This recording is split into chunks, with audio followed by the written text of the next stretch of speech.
Hi, I'm Michael Doherty. Some of you may know me as Cola. The following is a video walkthrough for the Vulnhub VM Skytower. You can download the VM image in the description.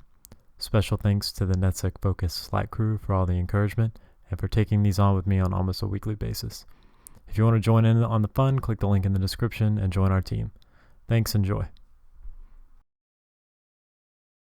Here I run an enumeration script that was shared with me by a friend. While it's running, I browse to the web server and I check out the source of the page. However, I didn't really find anything too interesting. While the scan is still running, I decide to play around a little bit with the login page. I get some SQL error messages, which leads me to believe that it might be vulnerable to a SQL injection.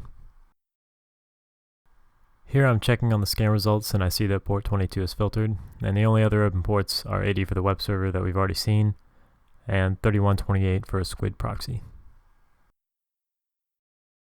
So next I run dirbuster on the web server, and I don't really find anything that I haven't already found from just poking around.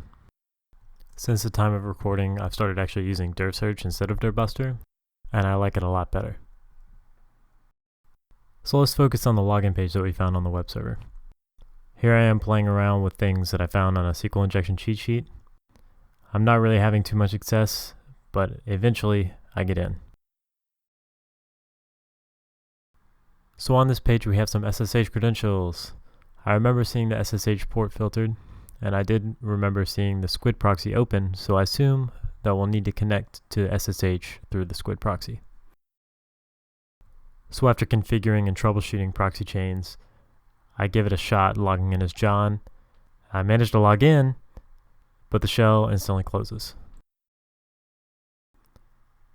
So I managed to get around this by trying to run a shell via the SSH syntax, and it worked. We have a low privilege shell. So I poked around and I tried to look in a couple of home directories. I wasn't able to access them, so I decided to check out the login page from earlier, and I find some hard-coded SQL credentials.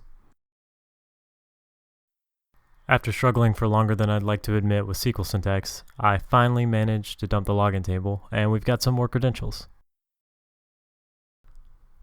So I SSH in as Sarah and I run sudo techl to see what her rights are. I see that she can run cat as root for the /accounts directory. I remember the location of the flag from the Vulnhub page, and using basic Linux directory traversal techniques, I cat the flag, and there's the root password. Thanks for watching, everyone. Feel free to leave a comment or find me on the NetSec Focus Slack channel as Cola. The link for this VM and the link to join our incredible Slack community are both in the description. Now get out there and go learn something.